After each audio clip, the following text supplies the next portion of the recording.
বাঁধাকপির এই সিজনে বিকেলের চায়ের আড্ডায় এমন একটা পাকোড়া থাকলে আর কিছুই লাগবে না। আসসালামু আলাইকুম এভরিওয়ান। আজকে আমি তৈরি করব মুচমুচে বাঁধাকপির পাকোড়া। বাঁধাকপির এই পাকোড়াটা তৈরি করা যেমন সহজ, খেতেও অনেক বেশি মজাদার।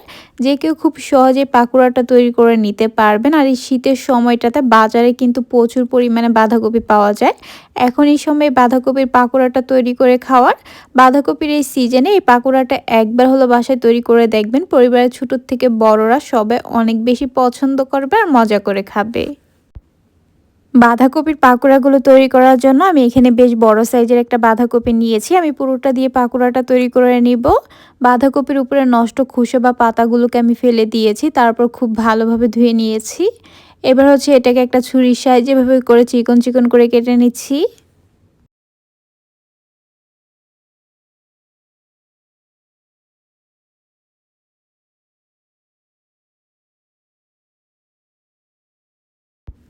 তো আমি বাঁধাকপিগুলোকে এমন চিকন করে কেটে নিয়েছি। আপনারা চাইলে আরেকটু মোটা বা চিকন করে কেটে নিতে পারেন, এতে করে কোনো সমস্যা হবে না। আর একইভাবে পুরাটা বাঁধাকপি কেটে নেওয়ার পর এবার এগুলোকে একটা মিক্সিং বলে নিয়ে নিব। তারপর এখানে ১ চামচের মতো লবণ দিয়ে বাঁধাকপিগুলোকে হাত দিয়ে এভাবে করে মথে নরম করে নিব। আর হাতে একটু সময় নিয়ে এভাবে করে বাঁধাকপিগুলোকে মথে নিতে হবে।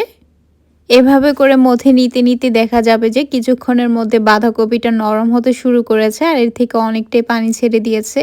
এ পর্যায়ে এখান থেকে কিছু পরিমাণ বাঁধাকপি হাতে নিয়ে এভাবে করে চেপে পানিটা ভালোভাবে ঝরিয়ে অনেকটা মিক্সিং বলে নিয়ে নিব। একইভাবে সবগুলো বাঁধাকপি থেকে পানিটা ঝরিয়ে নেওয়ার পর দেখুন কতখানি পানি বের হয়েছে। এবার হচ্ছে এগুলোকে ফেলে দিব। তারপর এখানে দিয়ে দিব 1/2 কাপ পেঁয়াজ কুচি। পেঁয়াজের পরিমাণটা একটু বাড়িয়ে দিলে পাকোড়াটা খেতে বেশি ভালো লাগবে।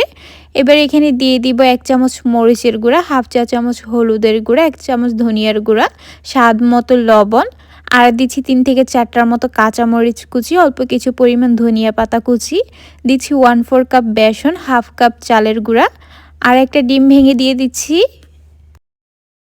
এবারে সবকিছু একসাথে ভালোভাবে মিশিয়ে নিব। আর মিশিয়ে নেওয়ার সময় এখানে কোনো পানি অ্যাড করতে হবে না। একটু ভালোভাবে মিশিয়ে নিলেই দেখবেন আঠালো একটা মিশ্রণ তৈরি হয়ে গেছে, যেটা পাকোড়ার শেপ দেওয়ার জন্য যথেষ্ট। দেখতেই পাচ্ছেন আঠালো একটা মিশ্রণ আমার তৈরি করে নেওয়া হয়ে গেছে। এবারে পাকোড়ার শেপটা আপনারা আপনাদের পছন্দ মতো যে কোনোভাবে দিতে পারেন। তবে আমি পেঁয়াজের শেপের মতো করে দিয়ে দিচ্ছি, আর চেষ্টা করবেন একটু পাতলা করে দেওয়ার জন্য, তাহলে পাকোড়াগুলো অনেক বেশি ভালো হবে। এবারে ভাজার জন্য পাকোড়ার শেপটা চুলায় সরাসরি গরম তেলের মধ্যে দিয়ে দিব। তেলটাকে আমি আগে থেকে ভালোভাবে গরম করে নিয়েছি।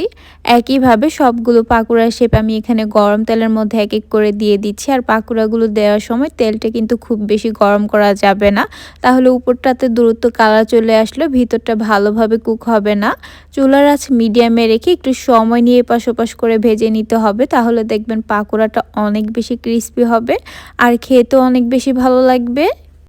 ৭ থেকে ৮ মিনিটের মতো সময় নিয়ে পাকোড়াগুলোকে আমি একটু লালচে কালার করে ভেজে নিয়েছি। এবার হচ্ছে এগুলোকে তেল থেকে উঠিয়ে নিয়ে আপনাদের সাথে পরিবেশন করে শেয়ার করছি।